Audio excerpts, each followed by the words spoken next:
Bueno, buenas tardes, bienvenidos, bienvenidas. Vamos a dar comienzo a esta conferencia que hemos dado a llamar Economía, ¿hacia dónde vamos? Es una pregunta bastante capciosa, una pregunta bastante abierta, una pregunta que va a ser difícil que logremos alcanzar una respuesta de consenso en 40-45 minutos, dado los escenarios que estamos atravesando en estos momentos en el mundo. Mi nombre es Marco Soto, soy el decano de la Escuela de Negocios de la Universidad Católica del Uruguay, de UCU Business School. Además, soy profesor de varias de sus maestrías, de sus máster y de programas ejecutivos y de programas in company. Para mí es un gusto estar acá, primero porque el agribusiness, corta transversalmente a toda la actividad económica del país y a toda la actividad económica de la región. Hoy tuvimos una entrevista en un canal local y comentábamos lo siguiente, en esto de hacia dónde va la economía y qué esperar de la economía. Si hay algo que sabemos y que tenemos claro que va a ocurrir, es que la economía crea valor, la economía actual, la economía del siglo XXI, crea valor en la producción de bienes intangibles. ¿Qué son los bienes intangibles? Son aquellos bienes que no podemos tocar, que no podemos palpar, pero que existen. ¿Y cómo hacemos para crear valor en una economía a través de los bienes intangibles, ¿no? Y bueno, es anexar a la producción tradicional atributos que vayan diferenciándonos, que nos vayan haciendo diferentes y que vayan de algún modo intentando crear valor en ese proceso. Por ejemplo, ¿no? Tenemos en esta región, en Uruguay en particular, la carne como principal bien de exportación del Uruguay. La carne bien podría ser concebida como un commodity, ¿no? como un bien igual o de atributos similares en cualquier parte del mundo, ¿no? Ahora, si a ese bien, que es la carne, le agregamos otro montón de factores, otro montón de atributos diferenciadores, seguramente logremos crear valor al producto original o al producto principal, que es la carne. Cuando me refiero a atributos diferenciadores, por ejemplo, a los cuidados fitosanitarios, por ejemplo, a la trazabilidad perfecta, por ejemplo, a ir mejorando la genética para incorporar calidad. En fin, vivimos en este mundo, vivimos en esta coyuntura asociada a la creación de valor a través de los bienes intangibles. Siempre decimos una camisa, una prenda de vestir hecha por las mismas manos en Filipinas, vale absolutamente diferente si tiene un caballito pegado en el bolsillo o no. Y el caballito, que no cambia la esencia del bien, lo que sí cambia es lo que proyecta ese bien, ¿no? Es decir, bueno, es un atributo diferenciador del bien, proyectará estatus, proyectará marketing, proyectará diseño, proyecta un montón de cosas, simplemente la grifa, la esencia del bien no ha cambiado.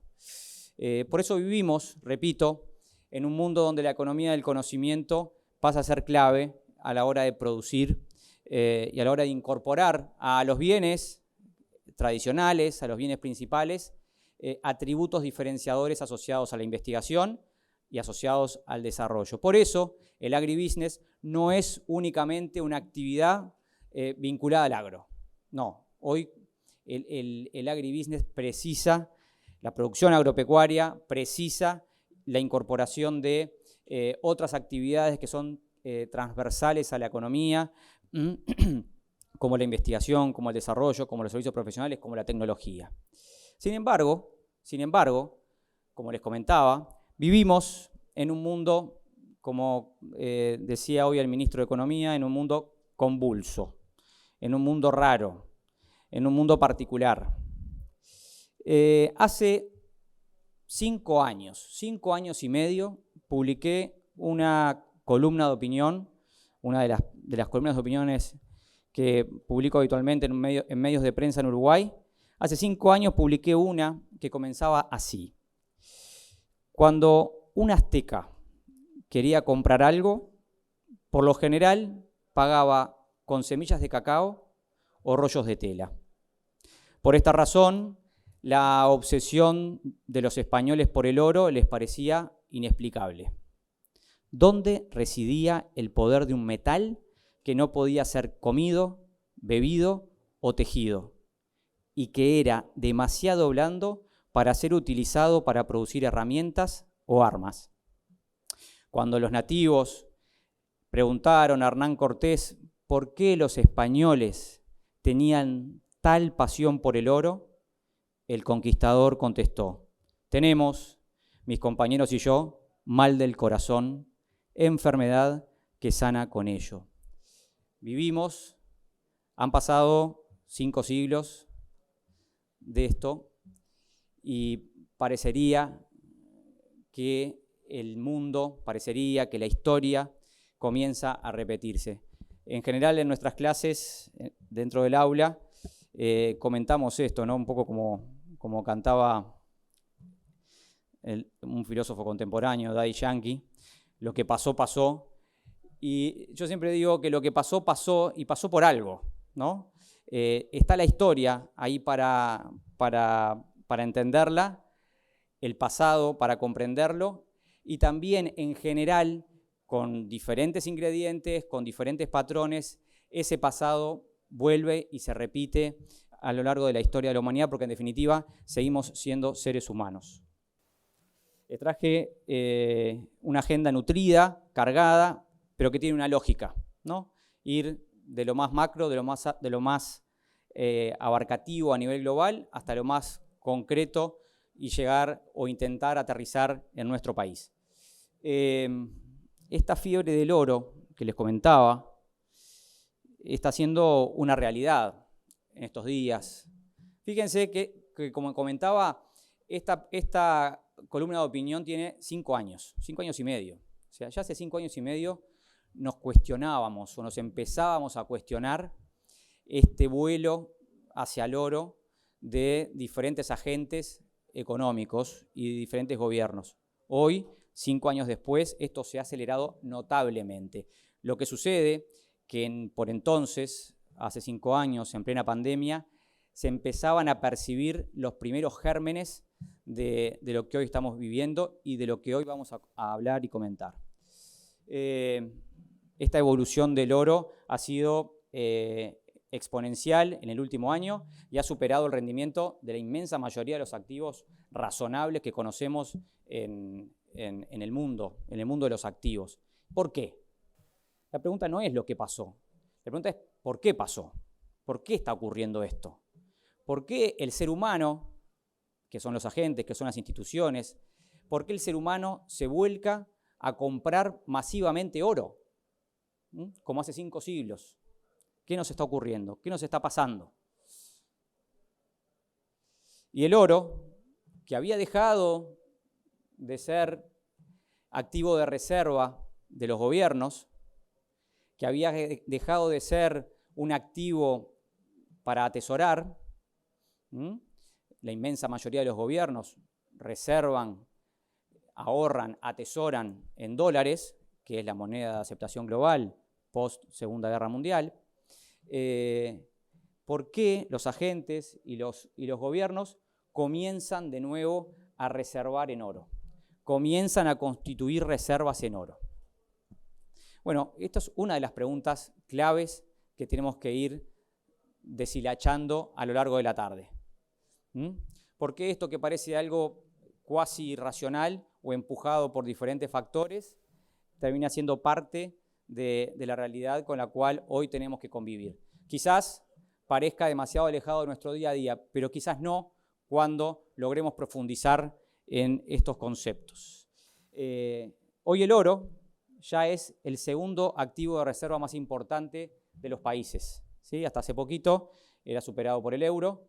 Hoy el euro ha sido superado por el oro y tenemos un dólar como activo de reserva cayendo y un oro creciendo en su relevancia como activo de reserva de los países, de los estados.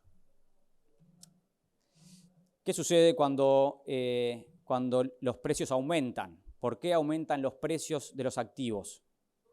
Y bueno, los precios de los activos aumentan porque hay una presión de demanda versus una oferta dada. ¿Estamos de acuerdo? Es decir, bueno, hay más tensión de la demanda de la oferta que tenemos. Bueno, tenemos un comprador de oro que claramente es capaz de romper cualquier escala y cualquier volumen en el mundo, que es China. China hoy y desde hace un tiempo empezó a acelerar la compra de oro y a atesorar. Y ustedes empezarán a cuestionarse y empezarán a preguntarse qué activo empieza a sustituir China. Es decir, compra oro y ¿qué vende? ¿Qué está dejando de tener en sus arcas? Bueno, el oro como un factor sobresaliente del 2025 y que ha empezado con muchísima fuerza en este 2026. Ha tenido unas bajadas en las últimas sesiones, pero ya hay análisis privados que hablan de un oro que fácilmente puede llegar a los $8.000 la onza en poco tiempo, desde los 5.000 actuales, y repasaba, cuando escribí la columna estaba en el entorno de los $2.000 la onza. Por tanto, tenemos un rally histórico del oro, duplica su valor en poco tiempo, en 13 meses. Brasil, China, India, 3 economías muy relevantes, 3 economías que están dentro de las 10 primeras economías del mundo, empiezan a desprenderse de los dólares que tienen reservados, empiezan a desprenderse de deuda pública americana y empiezan a refugiarse en el oro. Es decir, este movimiento de estos 3 países, que son fundamentales para el desarrollo de la economía mundial, dejan o empiezan a dejar de reservar en dólares y comienzan a reservar en oro. ¿Sí? ¿Qué sucede? ¿Qué le sucede a cualquier activo? ¿Qué le sucede a cualquier activo cuando agentes que antes lo compraban dejan de comprarlo? ¿Y qué sucede además cuando el productor de ese activo sigue produciendo a gran escala? Es decir, cuando, por ejemplo, el billete se sigue imprimiendo a gran escala. Tenemos mucha oferta y muy poquita demanda. ¿Qué sucede en ese escenario? Baja el precio. ¿De acuerdo? Ahí tenemos el primer factor de debilitamiento del dólar a nivel mundial. Una gran oferta de dólares, producto de una impresión nunca vista de Estados Unidos. En muy poquito tiempo Estados Unidos imprimió el 35% de los billetes que están circulando. El 35% de los billetes que están circulando se imprimieron en los últimos 10 meses. Es decir, la impresión de dólares ha sido exponencial. Y por otro lado, aquellos agentes que debían consumir esos dólares no los quieren. El precio cae, el precio se debilita. Vamos a empezar a entender o intentar empezar a entender ese proceso de fortalecimiento del oro causado por una demanda que se viene fortalecida y un debilitamiento del dólar causado por una superoferta de la moneda norteamericana. Para eso tenemos que entender o empezar a entender qué está ocurriendo en Estados Unidos. Estados Unidos, que emerge como una de las principales economías mundiales luego de la Segunda Guerra Mundial y que emerge con el mayor poderío militar a nivel global y con su moneda, la moneda de reserva a nivel global y la moneda de intercambio a nivel global.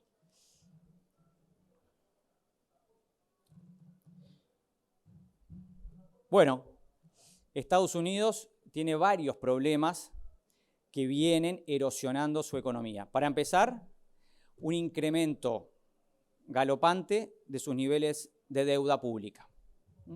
Estos niveles de deuda pública, por ejemplo, en nuestro país, serían intolerables. Para hacernos una idea y retrotraernos a nuestra peor crisis de la era contemporánea, en el 2002, nuestra deuda alcanzó el 100% del Producto Interno Bruto y estábamos quebrados. Estados Unidos debe más de lo que produce en un año. Deuda pública creciente.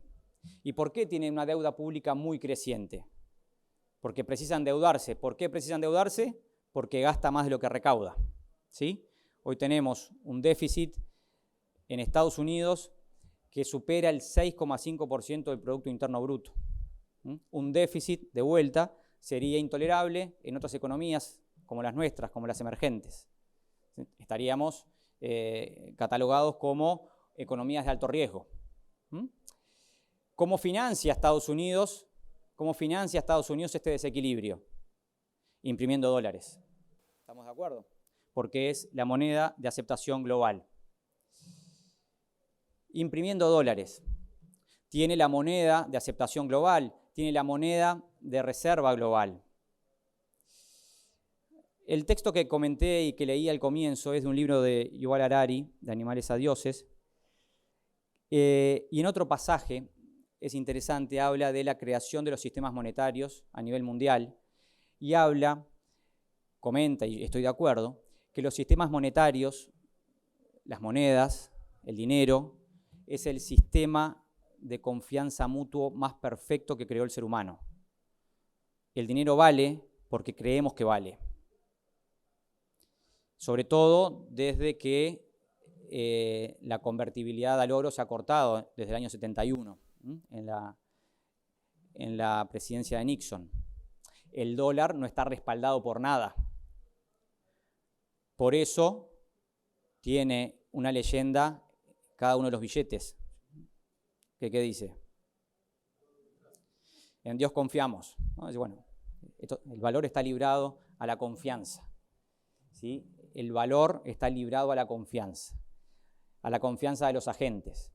¿Qué sucede cuando los agentes empiezan a perder confianza en los fundamentos? No quiero la moneda, me refugio en otros activos. ¿De acuerdo? Además de una deuda creciente y un déficit abultado, Estados Unidos está teniendo un problema de erosión institucional. Tenemos un presidente con una aprobación históricamente baja, lo que genera tensiones internas y por tanto dudas sobre el desarrollo futuro de la economía americana, de la economía estadounidense. Si los agentes perciben dudas, perciben desconfianza y no quieren la moneda. Un marcado deterioro institucional también en Estados Unidos. Además, crece la desigualdad. Tenemos un elemento, un abultado déficit, un incremento de la deuda, un líder al menos cuestionado internamente y empiezan a crecer la desigualdad en Estados Unidos. Crece o empiezan los gérmenes de las tensiones internas. ¿Sí? Esta gráfica es elocuente. Esto dice que la línea violeta es lo que consume el 20% más rico de la población. El 20% más rico de la población en Estados Unidos se lleva el 60% del consumo. El 20% se lleva el 60% del consumo. El otro 80%, que gana menos, se lleva el 40% del consumo. El 80% se lleva el 40% del consumo. El 20% se lleva el 60% del consumo. Y no solo lo importante es esa distancia, sino que las distancias se agravan, se amplían. Y eso genera frustraciones en unos y potenciales tensiones. Además, tenemos otro ingrediente, que es la evolución del comercio. El comercio internacional es un juego de suma cero. Unos compran y otros venden. ¿De acuerdo? Unos tendrán superávit comercial y otros tendrán déficit comercial. ¿Se entiende? Unos compran más y otros compran menos. ¿Qué sucede en el caso de Estados Unidos? Compra muchísimo más de lo que vende. Por tanto, tiene un gran déficit. Y no solo tiene un gran déficit, sino que es un déficit que crece todo el tiempo. ¿Por qué? Y bueno, porque se han acostumbrado a comprar bienes de consumo pagados con los dólares que imprimen y los dólares que el mundo quiere hasta hoy. Entonces tienen la posibilidad de comprar de forma permanente. Ojo, esto encubre un gran riesgo. Como es tan fácil comprar afuera, no me complico en producir adentro. Como es tan fácil conseguir lo que quiero afuera, no me complico con investigar y desarrollar adentro. ¿Se entiende? Por otro lado, tenemos a China, que hizo todo lo contrario. Hoy es el principal exportador mundial de bienes. Ha inundado de productos chinos a cada uno de los países del mundo. El comercio internacional es un juego de suma cero.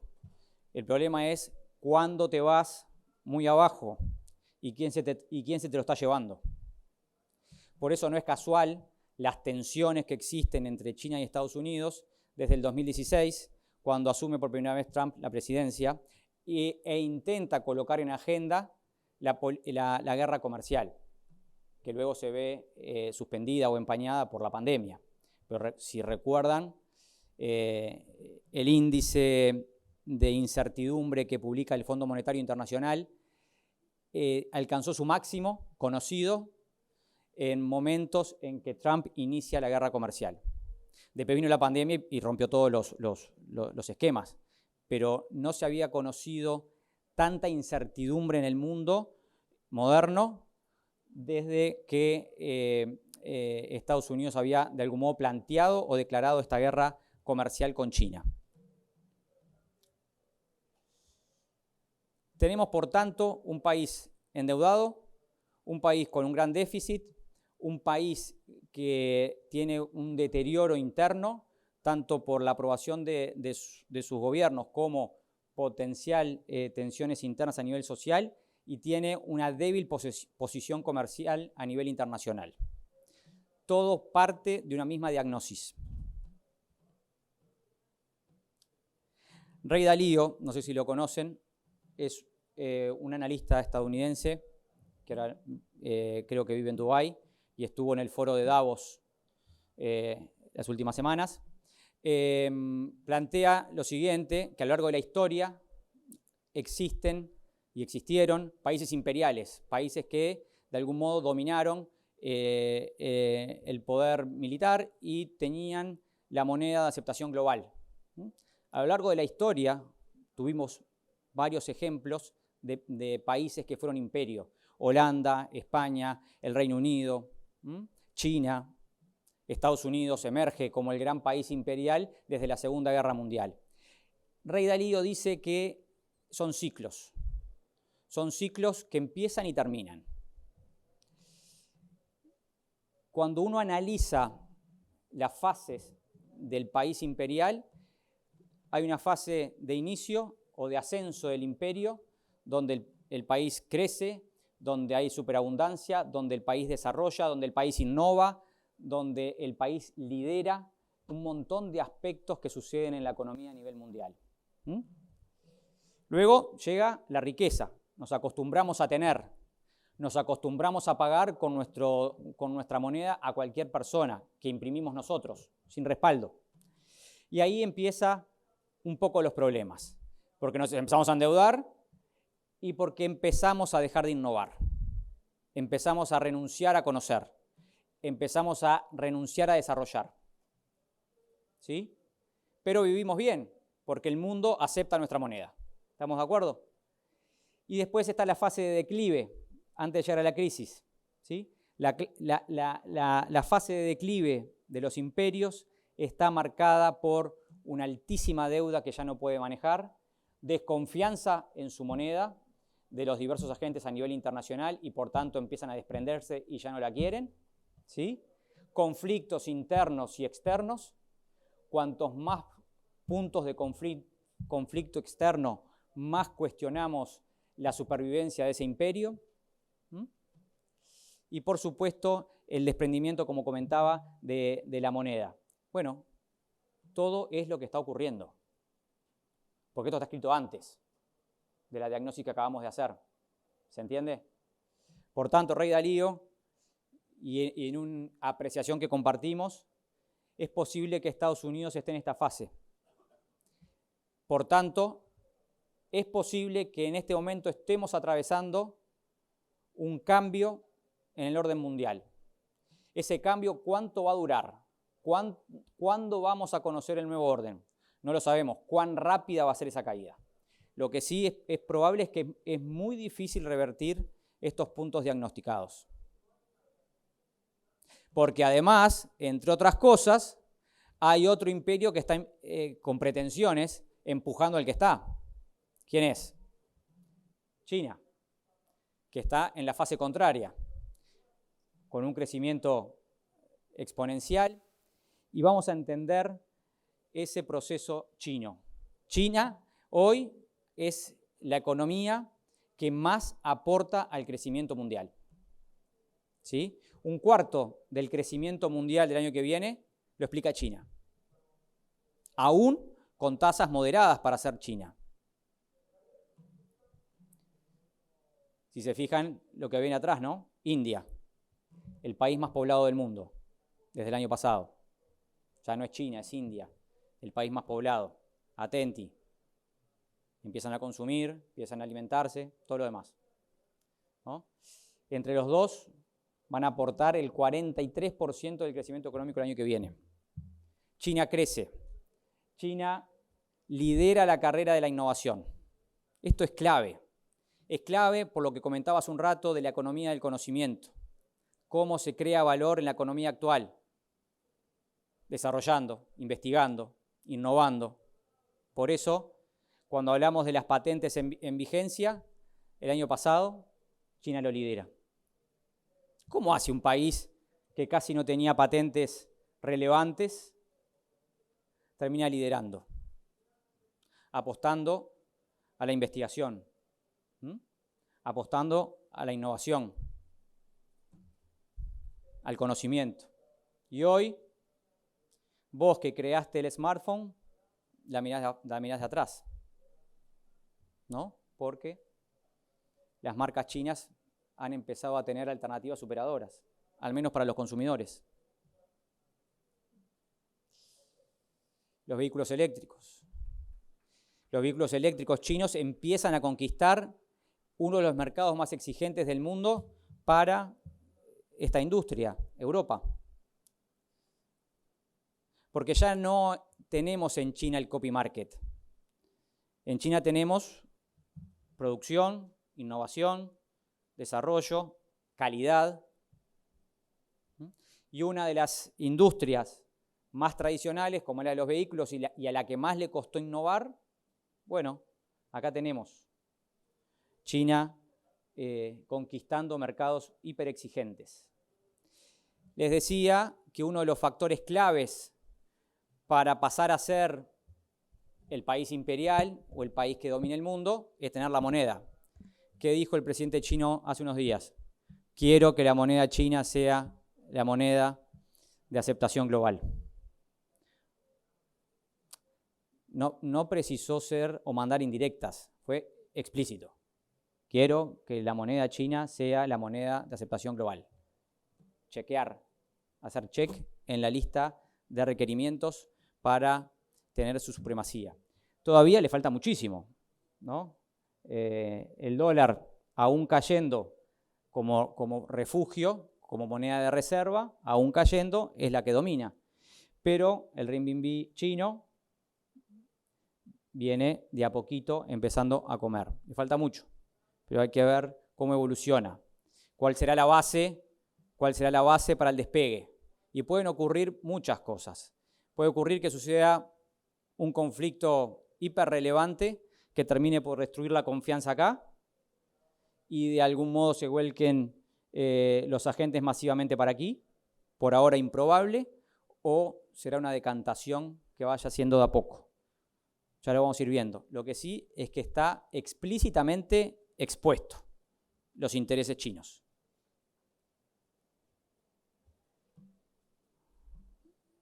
Miren cómo ha sido la evolución en América del Sur. Estados Unidos era el principal socio comercial, la barra celeste, de la inmensa mayoría de los países de la región. Y esto en 20 años se fue para lo opuesto. Hoy el principal socio comercial de la inmensa mayoría de los países de la región es China. Entonces ya existe el intercambio, existe el flujo. Además, si uno repasara los proyectos de inversión que tienen capitales chinos en la región, son extremadamente relevantes. Una preocupación adicional para Uruguay es que no han llegado masivamente a nuestro país, pero en la región son claves. Son claves por los sectores a los cuales los chinos están invirtiendo. En particular me refiero a proyectos de infraestructura. Los chinos se están quedando con los puertos, con los trenes y con otras obras de infraestructura relevantes en la región.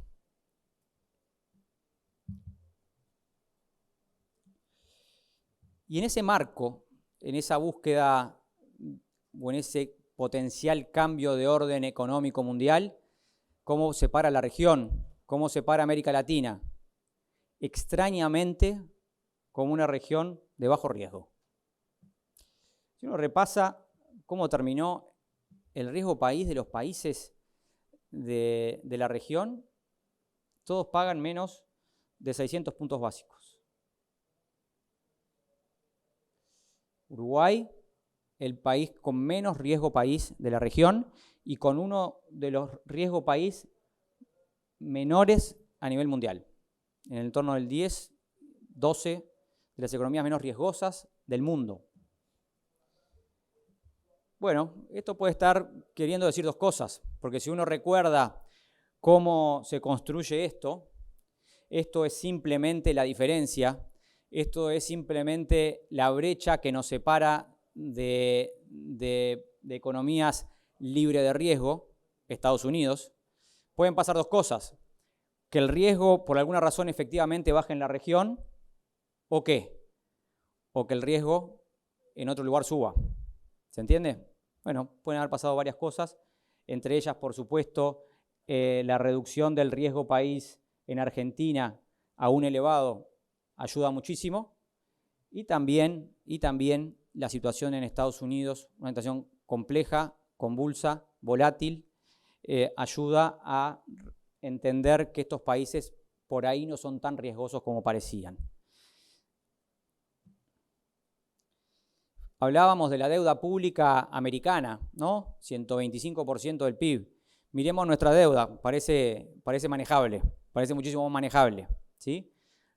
Salva con nota en este escenario Argentina, que logra reducir de forma importante y material su deuda pública en el año 2025. Pero tenemos países en la región más desendeudados que antes y más desendeudados que las economías avanzadas, muchísimo más desendeudados que las economías avanzadas. Ray Dalio habla que Estados Unidos efectivamente está en su fase de declive, como comentábamos recién, entre otras cosas por la cantidad de deuda que tiene, que posiblemente se torne inmanejable. Pero va más allá.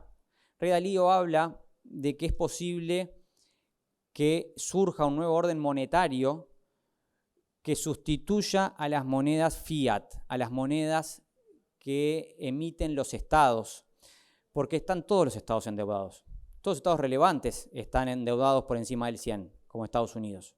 Entonces, es raro pensar, dice, que desaparezca el dólar como una moneda de aceptación global y surja el euro, porque el euro está igual en esos fundamentos. Por supuesto, ninguno de estos países tiene pretensiones imperiales y menos Uruguay, ¿no? Entonces, bueno, lo que sí tenemos que hacer es hacer los deberes para sostener niveles de deuda que nos permitan mantener nuestro contrato social vigente, libre de tensiones. Principales tendencias de la región: China desplazó a Estados Unidos como socio principal en 20 años. Uno, si ve la película, ve cómo China, como Pac-Man, se come a Estados Unidos en relevancia. La desdolarización brasilera, que reduce exposición a la deuda estadounidense. China comprando gran cantidad de producción local, básicamente commodities. Brasil y Argentina finalmente, por fin, comienzan a abrirse, algo que precisa mucho la región y en particular Uruguay, que tiene que ir de la mano de ellos. Brasil muy activo con China y con India en particular, y esto puede empujar a la región y colocarla en el radar, ¿sí? Y lo que ya comentamos sobre el riesgo país de la región y en particular el riesgo país en Uruguay. Uruguay, ¿cómo venimos en Uruguay? Ahí, ¿no? Venimos ahí, una tasa extraordinariamente moderada de crecimiento, crecemos y es como la gran buena noticia, pero precisamos crecer más, ¿no? Venimos con un crecimiento como con el freno a mano puesto, ¿sí? Y las proyecciones, posiblemente cerremos el 2025, cuando se cierren la contabilidad nacional, en el entorno del 2 y algo por ciento de crecimiento, que va a ser más o menos la tasa que crezcamos en el 2026. Uruguay precisa crecer muchísimo más para sostener las necesidades que tenemos, que son cambiantes y que son crecientes, con una restricción relevante, que es la restricción de las cuentas públicas que tiene el Uruguay, ¿no? Con un déficit que supera el 4% del Producto Interno Bruto. Sin embargo, cuando uno analiza el crecimiento económico, ¿qué es el crecimiento económico? Es cómo crece el Producto Interno Bruto. ¿Qué es el Producto Interno Bruto? Bueno, uno puede mirar el Producto Interno Bruto desde dos caras. Desde la oferta, es decir, todo lo que produce un país en un año, en un periodo, ¿sí? Esa es la oferta, todo lo que el país logra producir y por tanto volcar a la economía. Y por otro lado, la demanda. ¿Quién se lleva esa producción? ¿Se entiende? ¿Quién se lleva la producción en las economías? Los hogares consumiendo, el gobierno gastando, las empresas invirtiendo y el resto del mundo con las exportaciones netas. ¿Se entiende? Y en general, dada los supuestos de la contabilidad nacional, todo lo que se produce se consume, se va.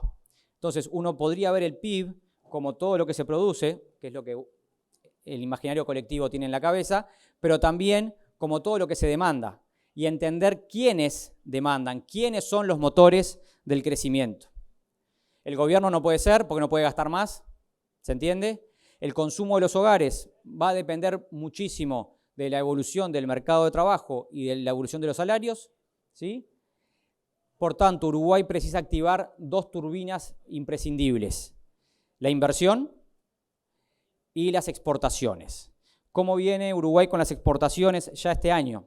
Bueno, nos levantamos hace poquito con la buena noticia que Uruguay, las exportaciones crecieron un relevante, un 9%, empujado fundamentalmente por la recuperación de las zonas francas. Allí en las zonas francas se produce celulosa y concentrado de bebida para Pepsi. Pero las exportaciones tradicionales que salen por aduana crecen igual un 4%. ¿Qué es lo importante? Vender, por supuesto, pero ¿qué hacemos con esas ventas al exterior? ¿Qué hacemos con esas exportaciones al exterior? Tienen que ser rentables, nos tiene que dar, está bien vender, pero nos tiene que dar. Allí el Banco Central del Uruguay emite un índice de rentabilidad exportadora. Intenta simplificar, intenta acercarnos a decirnos, che, está bien, Uruguay exporta, pero ¿cuánto ganamos cuando exportamos? Eso es la rentabilidad. Intenta medir los precios de exportación y los costos de producción. ¿De acuerdo? Tiene sus notorias limitaciones la construcción del índice porque es una simplificación, como todo índice, y aparte porque la base que compone el índice es del 2005. Pero puede de algún modo indicarnos que la rentabilidad exportadora está en problemas. Logramos vender bien, a buen ritmo, a buenos mercados, pero cuando nos damos vuelta y hay que pagar los costos, es una cuenta que complica. ¿Sí? Para reforzar el concepto de rentabilidad exportadora, tenemos el tipo de cambio real, que es otra forma de entender la competitividad. Cómo evolucionó el dólar en Uruguay versus en China. y cómo evolucionó la inflación en Uruguay versus la inflación en China. Cómo evolucionó el dólar en Uruguay versus en Brasil y la inflación en Uruguay versus la inflación en Brasil. Eso es el tipo de cambio real. Las dos variables claves para exportadores. El dólar, la divisa, y la inflación, cómo me suben los costos internos. Cuánto me dan por vender. Dólares e inflación. Tipo de cambio real cuando lo comparo con otros países u otros mercados. Bueno, el global, cuando incluyo los principales mercados de exportación del Uruguay, nos marcan un deterioro relevante del tipo de cambio real en el último año. ¿Esto qué quiere decir? Que Uruguay está caro en dólares. Lo percibimos, de acuerdo, lo vemos en una gráfica, hay evidencia. ¿Sí? Por alguna razón, en Uruguay el dólar se ha debilitado más que en otros países del mundo. Y eso genera una erosión en el tipo de cambio real, genera una erosión en nuestra capacidad de competir. ¿Se entiende? Cuando uno desagrega el tipo de cambio real por país, y bueno, encontramos diferentes comportamientos. Con Argentina estamos casi empatados. Eso se percibe. Se acabó el bagallo en frontera, se acabó la ida a Buenos Aires a agotar el Pharmacity, porque ya no nos cierra la cuenta. ¿Sí? Volvimos a comprar en Pharmashop. Pero con otros países la cuenta se deteriora un poco, ¿no? Sobre todo con China y Estados Unidos, que son dos de los tres principales mercados de Uruguay junto con Brasil. Con Brasil el último año fue bastante estable, aunque la economía brasilera está un poco más barata que la uruguaya. Hay que ver los últimos movimientos. Fíjense lo que está aconteciendo en Brasil y no salgan todos corriendo. En Brasil, la tasa Selic, que es la tasa de referencia del Banco Central, está, hay algún amigo brasilero aquí, está en 15%. Es decir, la tasa de referencia de la economía está en 15% y la inflación, 4%. En una moneda, el real, bastante estable. ¿Qué quiere decir eso? Hay apetito, hay oportunidades. Es posible que estemos atravesando en Brasil un fuerte carry trade, es decir, dólares entrando a la economía brasilera, vendiendo esos dólares en Brasil, colocando reales a tasas jugosas, para luego hacer la cuenta de rendimiento y quizás a fin de año te rindió 12, 13% en dólares, cuasi libre de riesgo. Es un problema que tiene Brasil porque, entre otras cosas, esa entrada de dólares especulativas, ¿qué hace? Debilita el real, fortalece el real, debilita el dólar, encarece a Brasil en dólares. Empezó a bajar el real de forma significativa en los últimos meses. ¿Sí?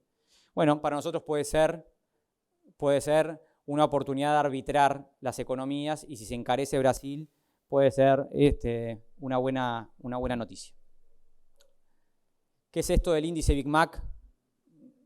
¿No? La Big Mac se ha vuelto como un commodity. Es exactamente la misma hamburguesa que se consume en cualquier lugar del mundo. Por tanto, razonablemente, en cualquier lugar del mundo debería valer lo mismo, salvo por algunas diferencias que ocurren en llegada al consumidor final. Entre ellos la moneda. Si quiero medir los precios en dólares de la hamburguesa, es lo que hace el índice Big Mac. Mide el índice, cuán distinto es el precio en dólares de la Big Mac versus Estados Unidos, que es el lugar de origen por naturaleza de la hamburguesa. ¿Sí? Uruguay, la hamburguesa Big Mac vale un 43% más que en Estados Unidos. Esto podría indicar que el peso uruguayo está sobrevaluado en 43%. Y si uno ajusta este estudio por el poder de paridad de compra, es decir, si yo ajusto el índice a la capacidad que tiene el uruguayo de consumir versus la capacidad que tiene el norteamericano de consumir, obviamente el uruguayo tiene menor capacidad de consumo que el norteamericano, por tanto un salario americano compraría más Big Macs que un salario uruguayo. Si hacemos ese ajuste y generamos esa paridad, la moneda uruguaya es la más sobrevaluada del mundo, supera a la suiza. ¿sí? En torno del 55% de sobrevaloración. El índice tiene sus limitaciones, a la academia mucho no le gusta, es algo muy gráfico, porque es lo que sucede en el mostrador.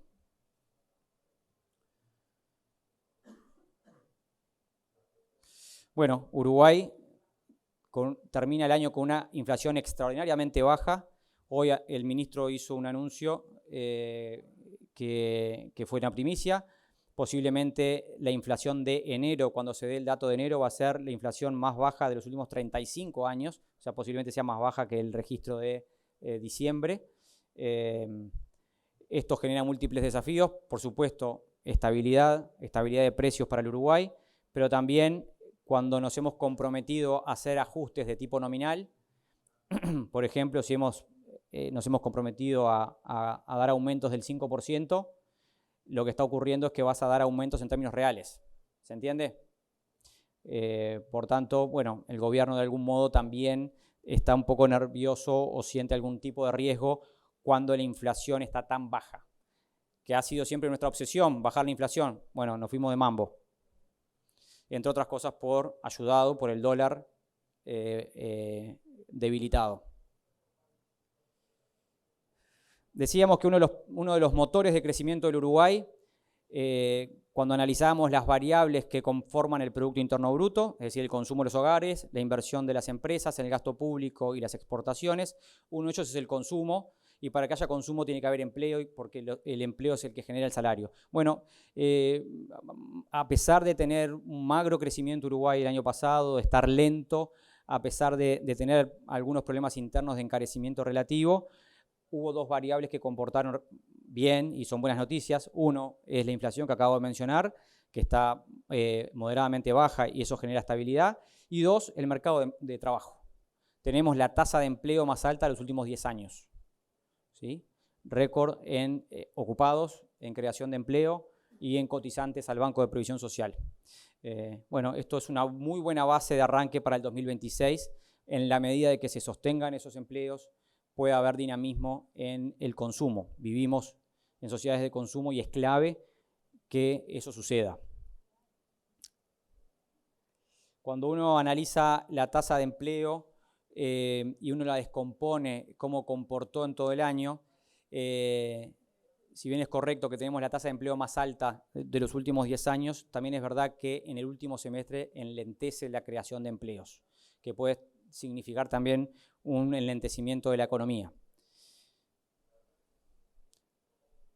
Bueno, esto me gustó traerlo porque fue raro cómo comportó Uruguay las exportaciones de carne del 2025 en Uruguay, lejos desde años.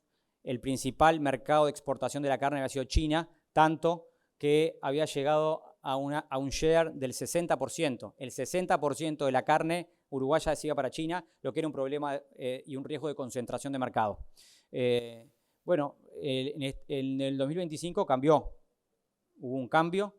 En términos relativos le vendimos menos a China y más a Estados Unidos. Estados Unidos fue nuestro principal mercado de exportación de la carne, que es nuestro principal bien de exportación. Hay que tener cuidado, ¿no? en esas búsquedas y en esos análisis que muchas veces hacemos, ¿no? Cómo Uruguay debe mantener muy buenas relaciones con los distintos países del mundo y las distintas potencias, China, Estados Unidos y la Unión Europea. Bueno, para cerrar, las proyecciones. ¿Qué va a ocurrir en este 2026 en materia de crecimiento económico? Porque es clave comprender hacia dónde va el mundo. Asia vuelve a liderar el crecimiento económico del mundo, el crecimiento económico global, y en segundo lugar, como región, África.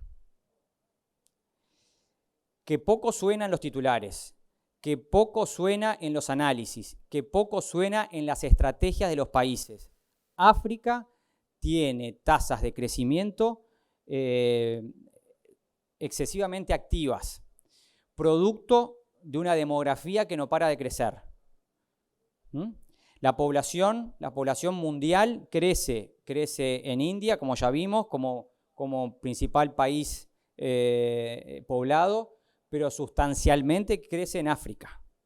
No descartemos a África como un mercado relevante para nuestra producción. Cuando crece la población hay que alimentarla. Fíjense, en el 2017 a Uruguay le trancaron unos camiones de leche en polvo a Brasil, que era nuestro principal mercado de lácteos, y se nos venía el mundo abajo. ¿A quién le vendemos los lácteos?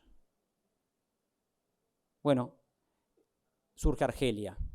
Y Argelia, desde el 2017 a esta parte, un país africano, del 2017 a esta parte, ha sido uno de los principales destinos de exportación de los lácteos uruguayos, en particular la leche en polvo. Y se pelea ahora con Brasil para ver quién es el principal mercado de exportación de nuestros lácteos. Argelia y Brasil en diferentes sintonías. Hay que entender cómo se hacen negocios en África, cómo pagan, cómo se compra, cómo se vende, porque allí hay un crecimiento económico relevante y hay que entenderlo y hay que suministrar sus necesidades. Por país, cuando uno abre por país, tenemos un crecimiento sumamente importante en India, que ya vimos que ese crecimiento va a aportarle al mundo o va a explicar aproximadamente el 20% del crecimiento mundial, ¿no? No descartemos a India también en sus pretensiones imperiales, si uno tiene que recorrer el análisis que hicimos previamente. Los riesgos. Fíjense, el Foro Económico Global habla de estos riesgos en el 2026. Y en particular, el riesgo sustancial que remarca el Foro Económico Mundial es la desigualdad en las sociedades, que genere tensión, que esa tensión genere deterioro, genere descontento democrático y pasen un montón de cosas que de algún modo no queremos que sucedan. Y lo marca como un principal factor de riesgo interconectado con otros problemas que pueden suceder. Los problemas de inflación, burbuja de activos, todo eso aparece bastante más abajo. La desigualdad y la recesión económica en algunos países aparecen como los riesgos centrales para este 2026. De cualquier modo, Uruguay, con su riesgo país bajo, acotado, liderando en la región y también sobresaliendo a nivel mundial, debe tener una agenda proactiva de reformas. Ya sabemos que la competitividad que precisamos no la vamos a conseguir a través del dólar, que flota, que depende de la oferta y la demanda, que la política económica se ha amputado una serie de instrumentos para incidir en la cotización, por tanto es muy difícil a través de política económica que el dólar cambie su tendencia de forma drástica, salvo que cambie la política económica. Por tanto, Uruguay precisa ir atrás de la competitividad a través de reformas que son imprescindibles y que son impostergables, entre ellos simplificar procesos, simplificar trámites, simplificar costos que hagan más fácil la vida de todos los emprendimientos. Muchas gracias.